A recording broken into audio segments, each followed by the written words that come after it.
45 minutes. Uh, so I'm Michael, your first presenter of the day. And again, I hope you have a wonderful and joyful Christmas. And I know most of you are now preparing for the New Year's Eve. And let's hope that, like everyone said, that 2023 will be a good year for us. And before anything else, again, I'm sure everybody will be busy on their own families. And I would like to greet everyone a happy New Year.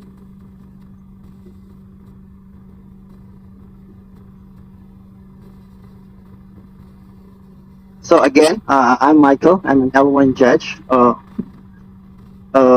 I started playing Ice Age Block, and of course, my favorite format is Commander Multi. And then I founded an online community which is called PDH Tambayan. Tambayan is like a street words or slang word for Philippines for a hangout place. And one of the reasons why I agreed to volunteer to be a presenter is because the topic was given was very meaningful for me since I run an online community which is a cater for EDH format, and now that we have grown to more than EDH, we support all sorts of games, even plane chase games. We have it everything via online. And so these are the notables of our online community and some of the services that we give. So we have around 682 members, and it keeps growing. We have 15 to 20 plus EDH game average per day, and we have at least 12 to 24 average players per day. We have a low power, uh, mid, high, and up to C EDH games. And we have also a proper dual and EDH force, EDH multi, and then we have also Ask the Judge channel. This is like more of like a judge call when we have a league and events,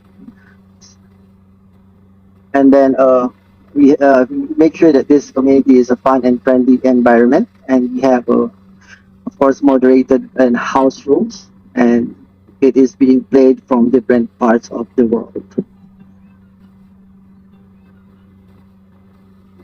And so these are the community and servers of commanders or EDH, and I guess some of you are aware of this channel. Uh, we have nitpicking nerds. We have of course playing with power. I think this one is quite famous if you are into CDH, and of course we have many Magic the Gathering players as community, or also known as a Tolarian Community College. And as you can see, these are some of the online community around the world. So if you're interested in any of this, you can see the link below on your lower left of the screen. And who knows that you might enjoy in any of one of these community.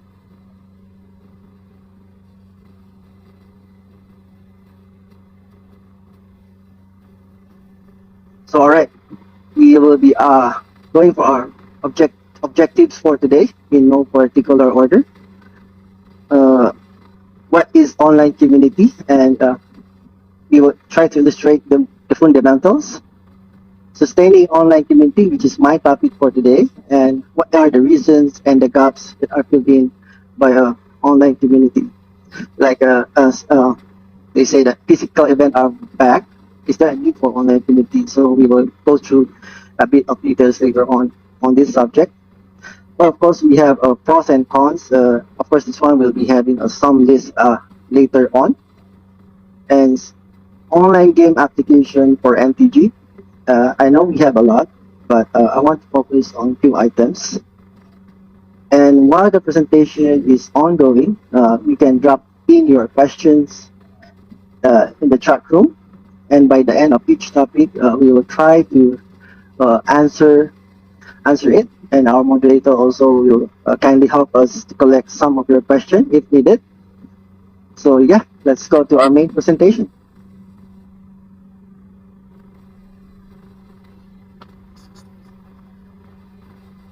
So we start on what is a online community. So Actually, it's a community whose member is likes to interact with each other using internet. And of course, members of the community usually share common interests, which is you are joining the community. In our case, it's Magic for the Gathering. I mean, Magic the Gathering. Uh, and for many, online communities may feel like home, which consists of family of invisible friends. What are those invisible friends?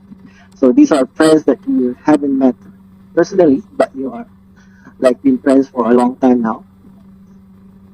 So those who wish to be part of an online community usually must become a member of a specific site and thereby gain access and to a specific links. So based on my experience, these are my fundamentals in making an online community sustainable. These are my four pillars in making an online community, and I believe without one of these recipes, there's a big chance that your online community will grow very slow, or at least will collapse sooner than you expect. So we have four pillars here, as you can see in the screen. We have the brand or the games, and then we have the platforms. We have the members and moderators, and the rules and the guidelines.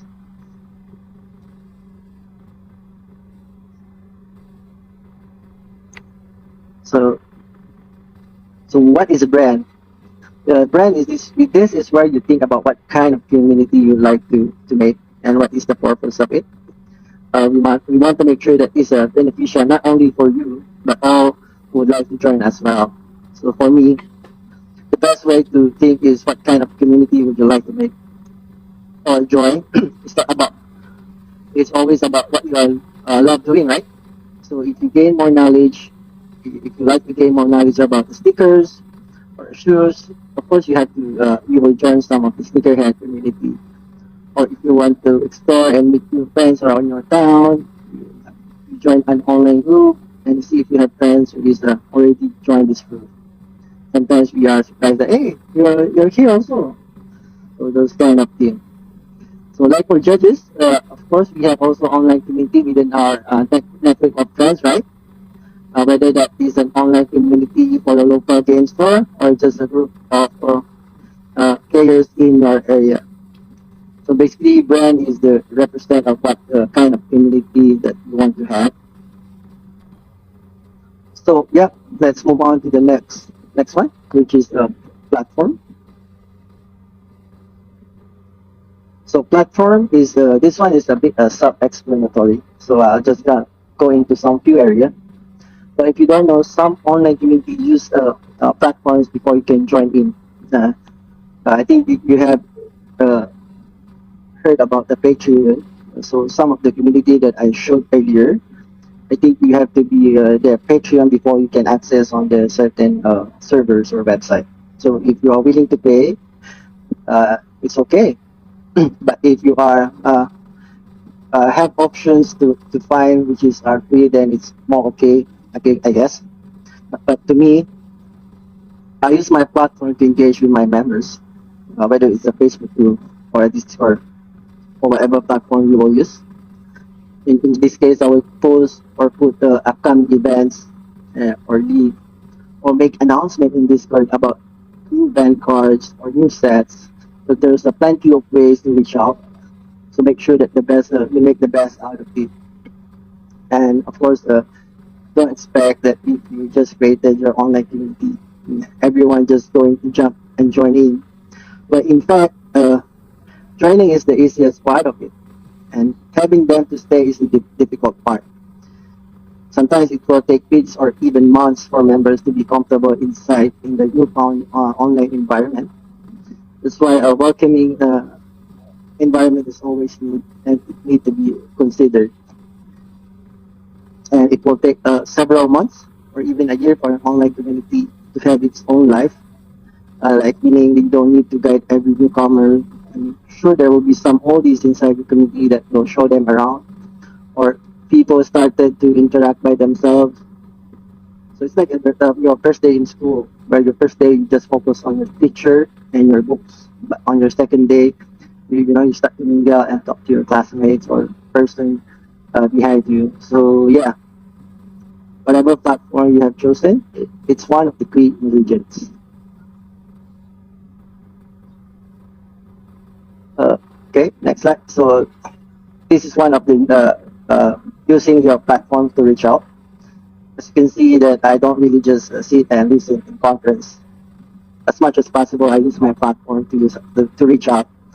Of course, as judges, we should be neutral arbiters who promote fair play and exemplify diplomacy in sporting conduct. So this is part of a healthy online community to foster good environment and encouraging good behavior. Again, I think I would like to thanks Mr. AJ for this wonderful presentation last time.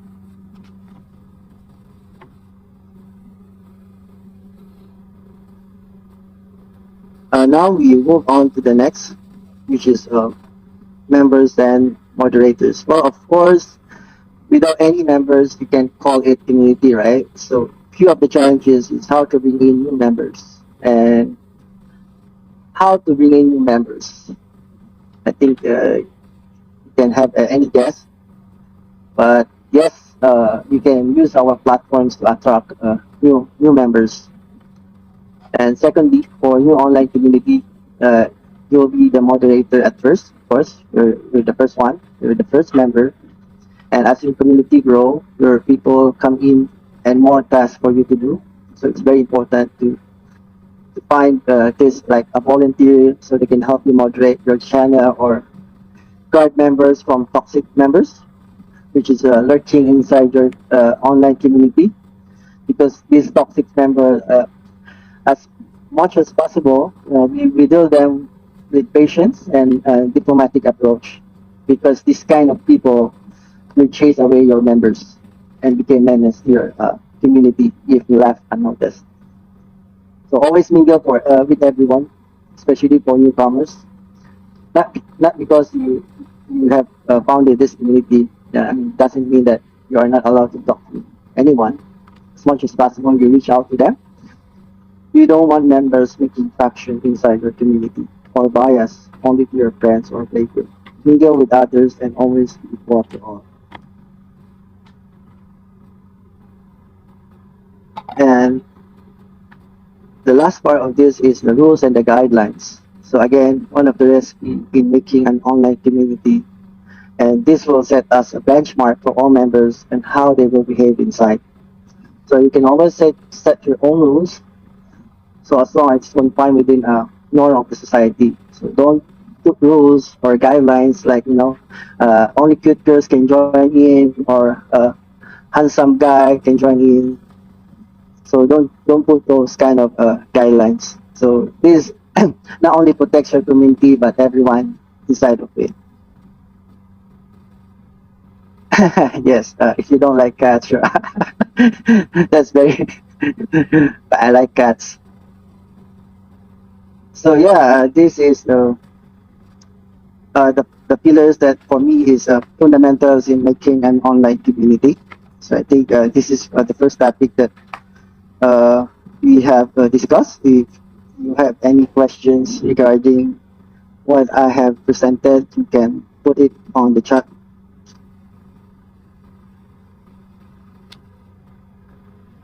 So I guess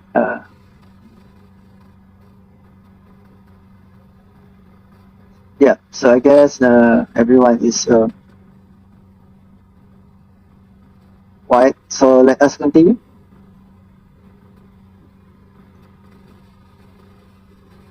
So yeah, physical events are back. So the question is there still a need for online community? Well, these questions worries me when countries starts to lift lockdowns and start allowing people to go out. But don't get me wrong, I was happy for the humanity. And only for those people who already made their EDH Tambayan as their second local game store or their main arena when gathering was not allowed. But surprisingly, members didn't decline. It's still steadily growing despite physical events are coming back.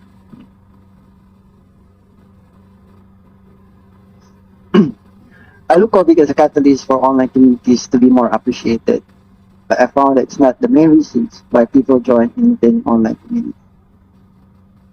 So let's go and check some reason why online community is still a thing.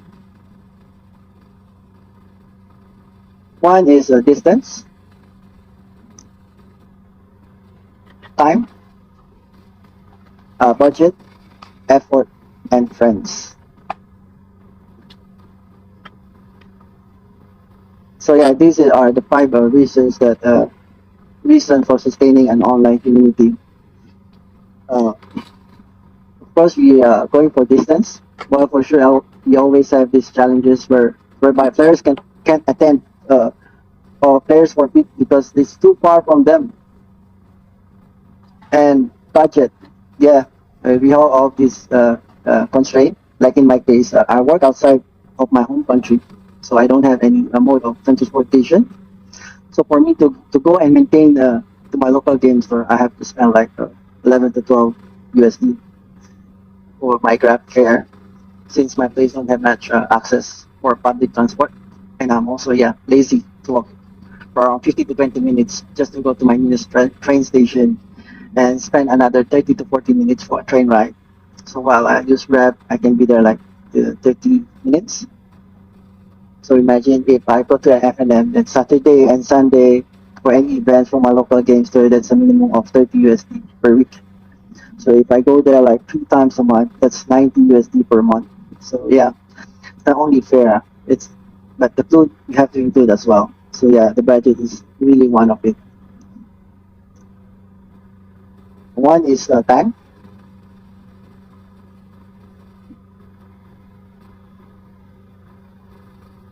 So here I think everyone experiencing adulting, and I believe mostly here have adulting experience, right? So especially for those parents, we have sometime pass on invites since we have other communities with our family or just simply our wife forbid us to go, and we can only have free time when kids are already sleeping or our shop or business already closed or just simply came back from work. So yeah, time is really one of the challenges, and running an online community is more flexible. Although in some cases, is of course it will be challenging geographically speaking. And if you are I'm in Asia and you're in America, so it's a bit challenging because in an online setting, of course you don't need to rush just because like the mall or the store is closing. Most online communities in 24 hours activity. So as long as the people inside the servers. Yeah, so time is the most valuable commodity we have as a human being. So it's up to us how we will manage it. And the fourth one is we have is effort. So this one I think no need to explain. Going online is so easy. No need to prepare like you need to take a bath and then go outside to see if there's someone playing at your local game store. I mean you just hit the button and see it's online. That's all. And friends. And the last one is friends. This one is the best when you're in a online community because you can make friends anytime. Create new friends from outside your area or from another country. And sometimes this can lead to meeting them in physical events. Yeah, so these are some of my reasons in sustaining an online community. And of course, after this, we will have a pros and cons, which we showing on the next slides.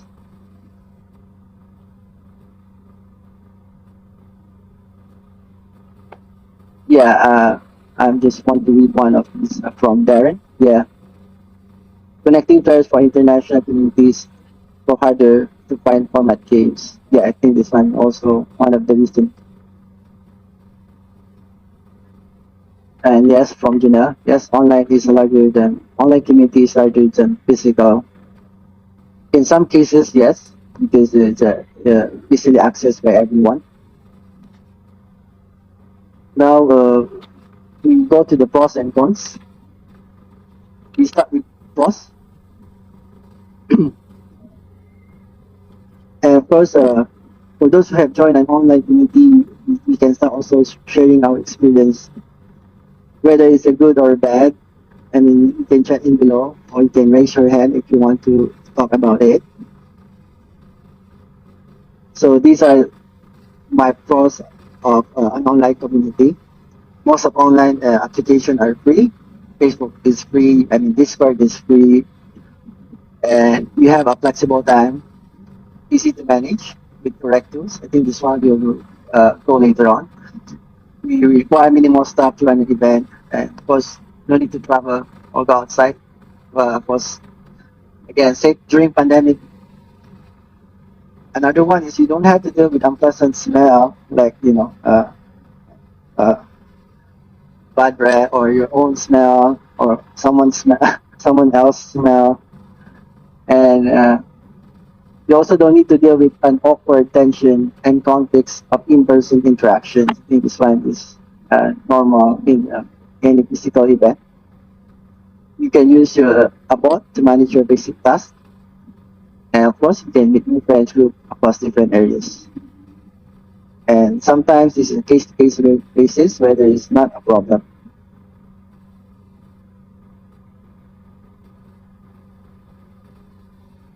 You don't have to deal with yeah. You just go sit down and play. That's optional. Yes, I agree. Those are the advantages. Yeah, correct. Uh, anything else would like to share? Unless whether it takes out the electricity or bandwidth. Yeah, I think this one is in the cons. We go to the cons. I have a few items here.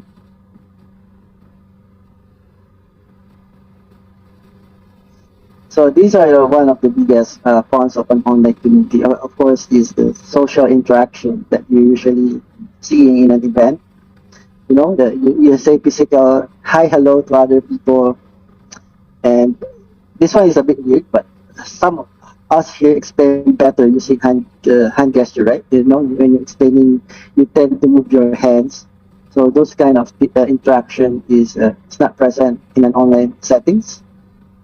You don't can even high five with your friends or at least see what the people looks like around you. So those are one of the issues of an online event, online community. Next one is the experience itself. So this one is like you see the venue or the location of the event, how the physical stores were arranged, or you can see other two MTG merch, or you see even people in costume, like in Comic Con or something, street match. So those kind of experience for me, I always look on the venue and see how the venue was set up. You know that you see these big posters or big screen. So that those kind of experience is absent in an online setting. And of course, it is prone to spam and phishing links. So I think you always be aware of this one. And we have a 24 hours activity. Okay, this one is since it's online, everyone just can come in and go out. So it's always 24 hours. And the one is the last one that I want to is the memory that lasts. So this like you want, you get up on the stage and receive the award, or your team didn't make it to the finals, you cry and laugh together. So those memories that is will last, and those are you can have it on an online settings.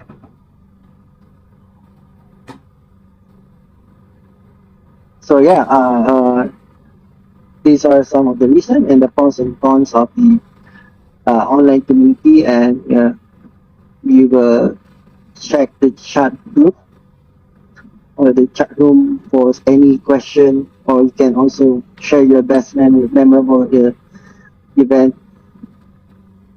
Okay, yes, from well, we need to stay cool. Yes, yes. Yeah, you're doing we need to stay cool. From Shannon, another con that always comes every once in a while is emotional conflict that comes from using chat. Yes, and So mainly where the chat doesn't provide the tone, speaker, so face to face. People often misunderstood the tone of, or intention of the speaker. Yes, I think this one is. You have a good point, Shannon. Like someone is normally speak very loud. For him or for her, it's his normal voice. But for others, like, hey, why you're shouting? Yeah, they will be often misunderstood.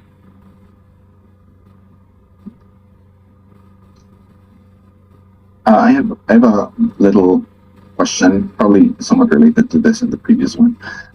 So there's also like I've been doing online um, games for quite a bit as well during the pandemic, and one of the things that bothered me a little bit was that there was no what do you call this guarantee that your the opponent you're playing against isn't uh, cheating it, right? Because I mean, for every instance that the hand or the library loses camera time or whatever you call that, there's this possibility that some cards can be added or removed, replaced, etc. So my question would be, that was adding to the cons, I would think. And my question would be, is this the same thing for everyone, the same feeling for everyone? And is there, like, do you have any um, ideas on how to, like, approach this? All right. Thanks, Dino, for sharing your concern about this one. Yeah, actually, we can prevent this kind of cheating in an online setting in a certain point where we can have the all these guidelines that we can set, like your hands always be on the table, all your cards should be visible, and all things like that. But if a person is intended to cheat, so whatever guidelines you have, it doesn't matter if you like to have to have it on its own way. So for me, like for EDH, it's a casual format. So that's why we have a power level for each of the decks. So we segregate them. So if you are mid, you should play on mid. And because I believe that one of the reasons that you may tend to use cheating is because you can't win and you would like to win. So if you are segregated by power levels, like if you're just playing low and everyone playing on low decks, so there's a minimum chance that everyone will use this kind of cheating. But instead, everyone will focus on enjoying the game because EDH, by its core, is a casual game.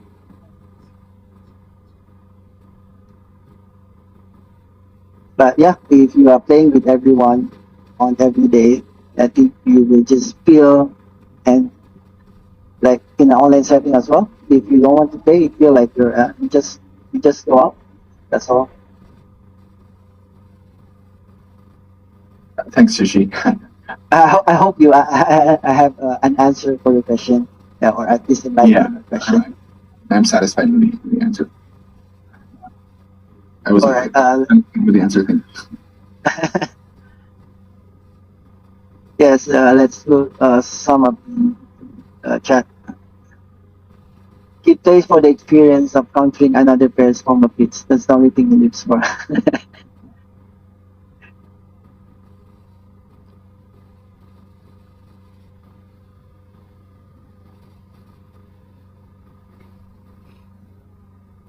Yeah, chat usually be easily misunderstood because there is no tone in the chat.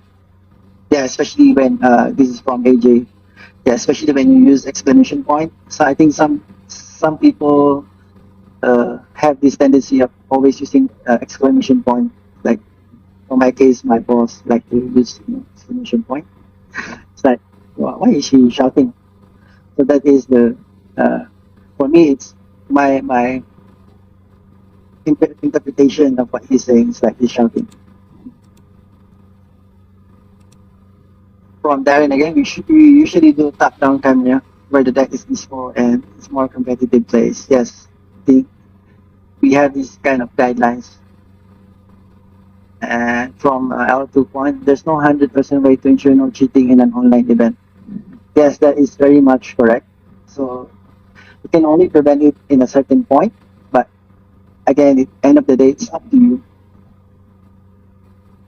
If you think that everyone is cheating, you just get away because this community is toxic and it's not worth your time.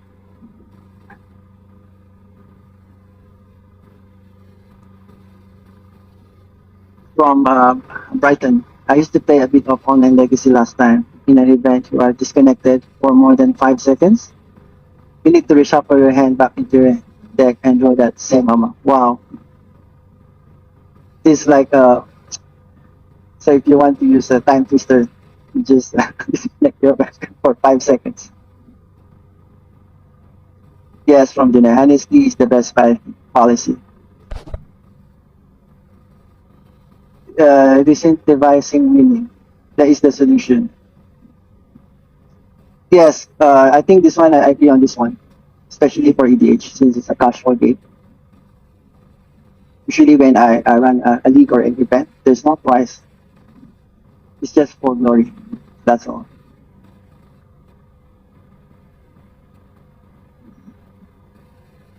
Yeah, I think we still have few here.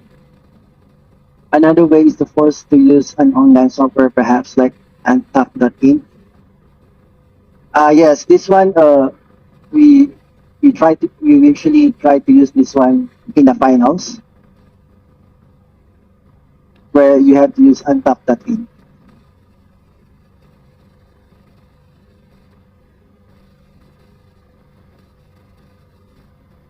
From Mr. Raff. His experience was watching an online game. So the promoter camera froze for a few seconds, and by the time camera went back, he is already in the middle of the combo. We didn't think he cheated, but technical issues can easily pop up and make it appear like a someone is cheating. Yeah, that's why later on I think we will further discuss this in the presentation. We still some chats that yeah, I'd rather just play arena than ever play in a webcam and PG game. From Mr. Yip. I think this one is okay, but if you're playing with your friends personally and you want to play online, I think it's still okay to play with them. So, alright. Well, thank you for sharing your experiences. We would like to move on to our presentation.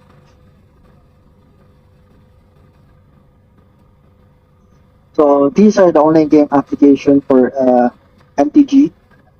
I know there's some few application out there, but we've focused on what is we have on the Wizard of the Coast. We have the MTGO, I think, and MTGA. These two, I think, is very already established online application, but we want to focus on the right side, which is spell table. So, yeah, what is spell table? Have anyone used spell table? Is anyone heard about it? Yep. Yes. Yeah. Sure. Yes. Wow. Yes. When you cast inside into the table, yeah, the table that can cast spell table. You use it a lot during COVID table.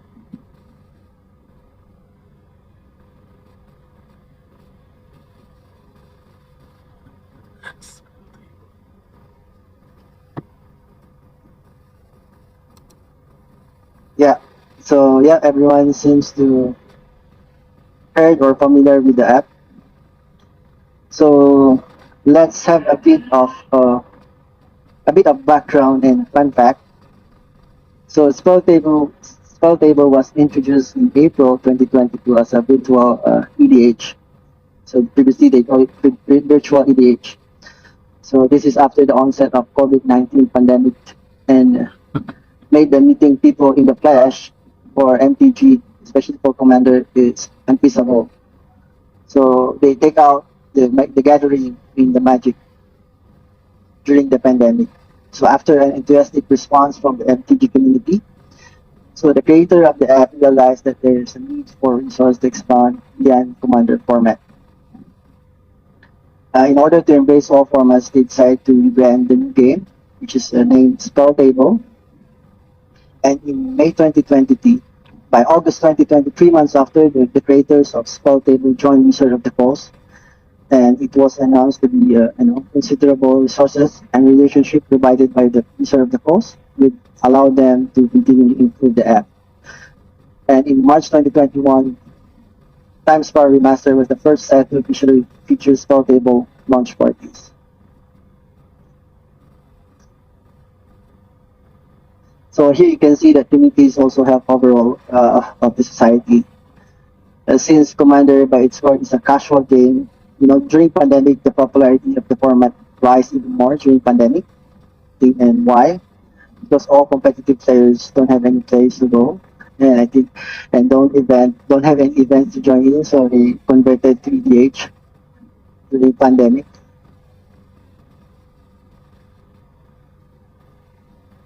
So let's have a look on what this spell table looks like.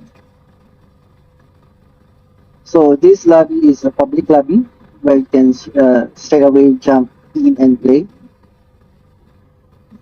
I put the website Spell Table Wizards, and the website is on top. If you want to check what is Spell Table, you can see here the format, players, how many players in the lobby. So you see, so these are the public lobby.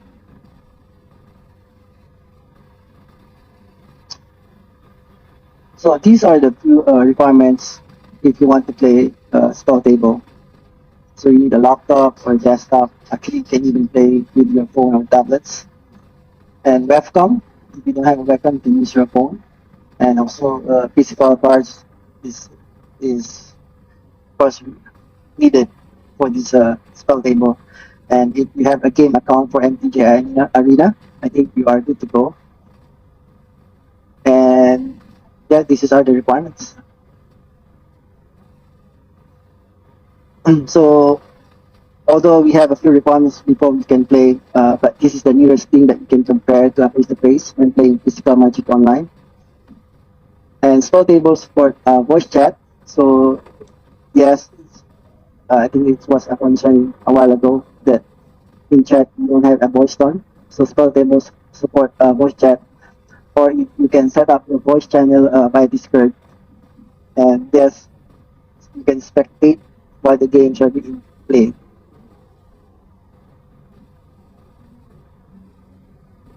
These are some of the sample setup which I just grab online.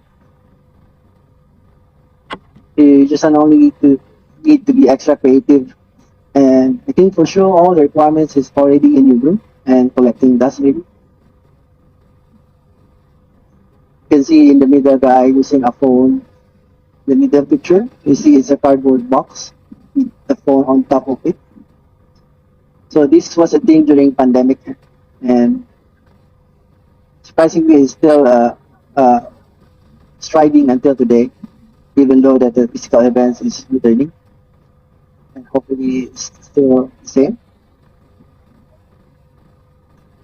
So next is how to manage your online community or event. I think we have to move a bit faster on this one. We have a few minutes left. So basically, these are the basic items or steps to manage your online event to become more successful. You can use your Facebook, Discord, and of course, online bracket generator. I think challenge.com is one of it. So in Facebook, you can make your group or your page or online community. There you can post your announcement or your events, or post details of your events such as what, when, and where, and how. And you can post also information related to the events like game result or brackets. So Facebook can be utilized for this kind of activity. And you have your Discord. Discord is you can manage your members and listen to the announcement. And of course, we have players meeting as well. You can do it on the Discord. And once you have this tool, when you have to, we have a online bracket generator. So this one is you can just put the names from your files like Excel sheet and generate bracket automatically. So these are the main three items and this basically the steps on how to manage your online event. So next will be putting some of the sample. This is the actual slide when we have initiated a league which lasted for almost 3 months during the pandemic, and around 50 players have joined. So your announcement should be at least very simple and concise.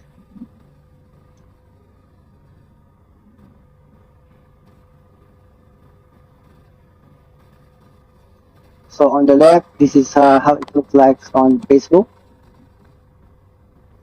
And on the right side, these are the snapshots for power level deck checks, which is we give it for free. You can send your link there and see what power level is your deck. Of course, this is to gain the balance of the game inside your community. Next is, as you can see, left part of the screen, even though we are online environment, we also have remote physical events. In fact, we encourage them to go outside and, and have fun. And of course, by the way, no one asked me to post for this one. This is our own free will and our initiative to promote the game that we love and cherish most. And on the right side is a member donating cards from fellow members. So I just reposted his post from Discord to Facebook. So it's a member that's giving back to the community.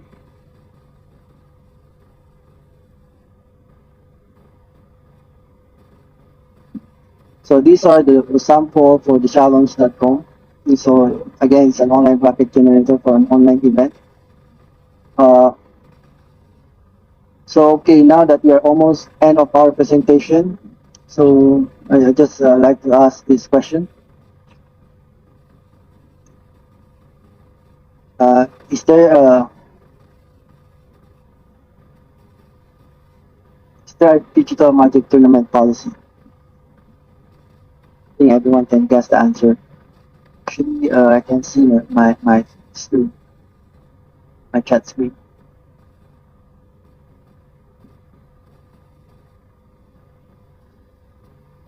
So the answer is, let me just continue, is yes.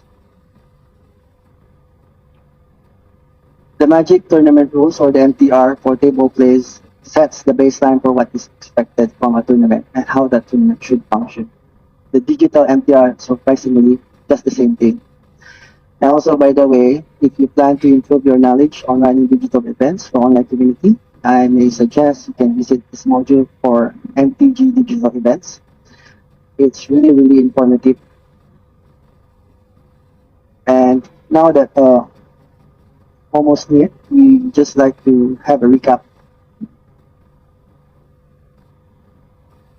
And I wish the presentation is informative for you, and hopefully you have learned something from it, from the pillars of online community, on how you can build a strong foundation of your online community. And next is sustaining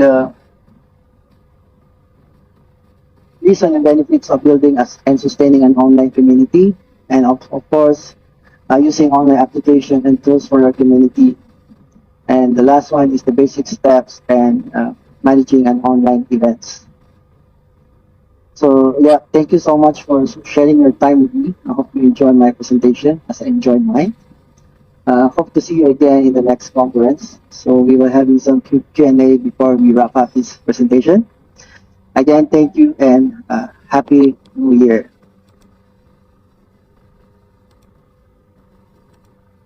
Thanks, Mike.